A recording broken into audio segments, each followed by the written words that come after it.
Many years ago, there was an emperor who was so excessively fond of new clothes that he spent all his money in dress. He did not trouble himself in the least about his soldiers, nor did he care to go either to the theatre or the chase, except for the opportunities then afforded him for displaying his new clothes. He had a different suit for each hour of the day, and as of any other king or emperor, one is accustomed to say, "He is sitting in council," it was always said of him. The emperor is sitting in his wardrobe. Time passed merrily in the large town which was his capital. Strangers arrived every day at the court. One day, two rogues, calling themselves weavers, made their appearance. They gave out that they knew how to weave stuffs of the most beautiful colors and elaborate patterns.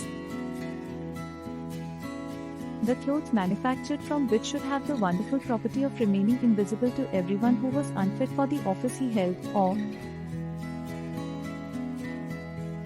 who was extraordinarily simple in character. These must, indeed, be splendid clothes, thought the emperor.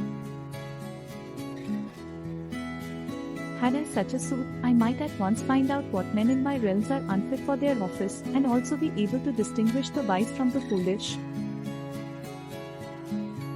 This stuff must be woven for me immediately.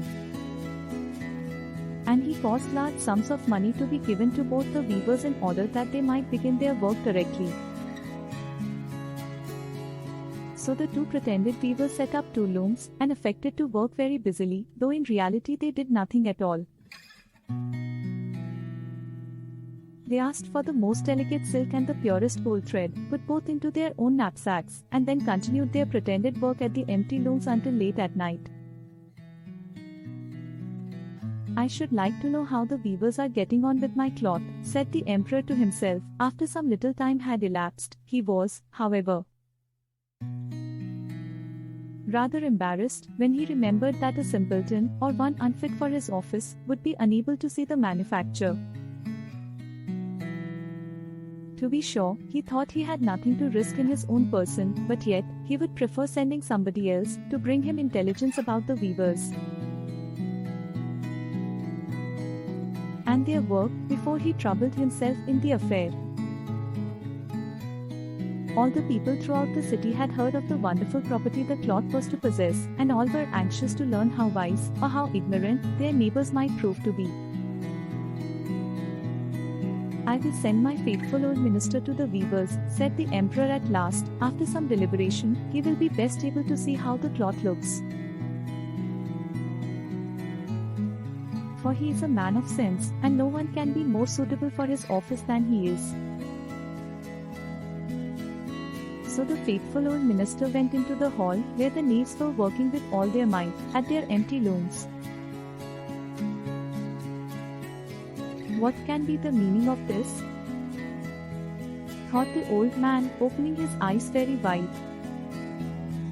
"I cannot discover the least bit of thread on the looms." However, he did not express his thoughts aloud. The impostors requested him very courteously to be so good as to come nearer their looms, and then asked him whether the design pleased him, and whether the colors were not very beautiful, at the same time pointing to the empty frames. The poor old minister looked and looked. He could not discover anything on the looms, for a very good reason, viz., there was nothing there. "What?" thought he again. "Is it possible that I am a simpleton? I have never thought so myself, and no one must know it now if I am so. Can it be that I am unfit for my office?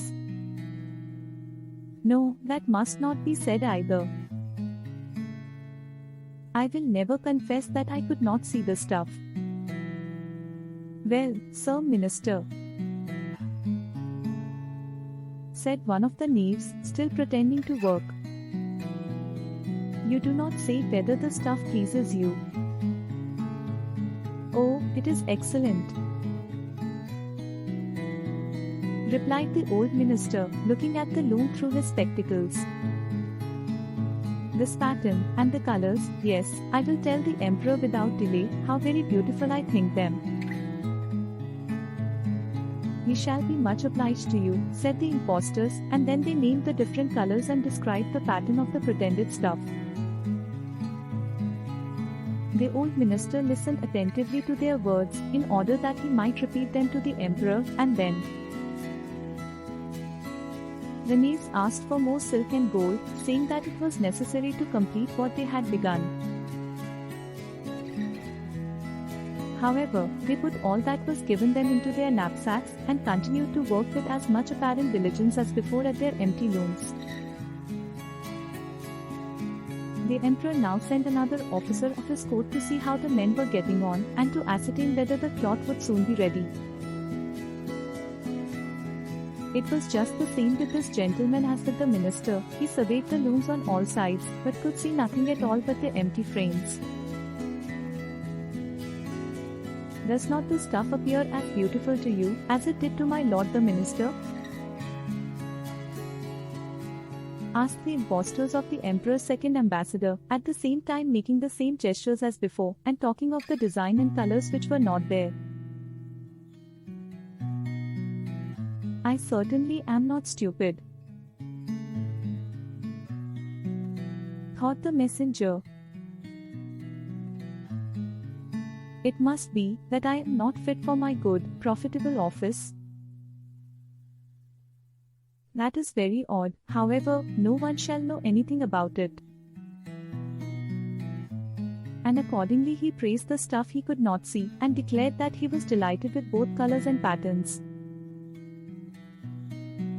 Indeed, please your imperial majesty, said he to his sovereign when he returned, the cloth which the weavers are preparing is extraordinarily magnificent.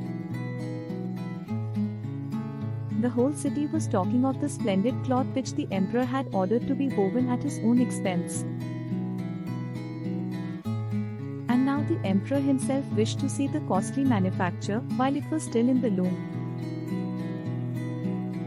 Accompanied by a select number of officers of the court, among whom were the two honest men who had already admired the cloth.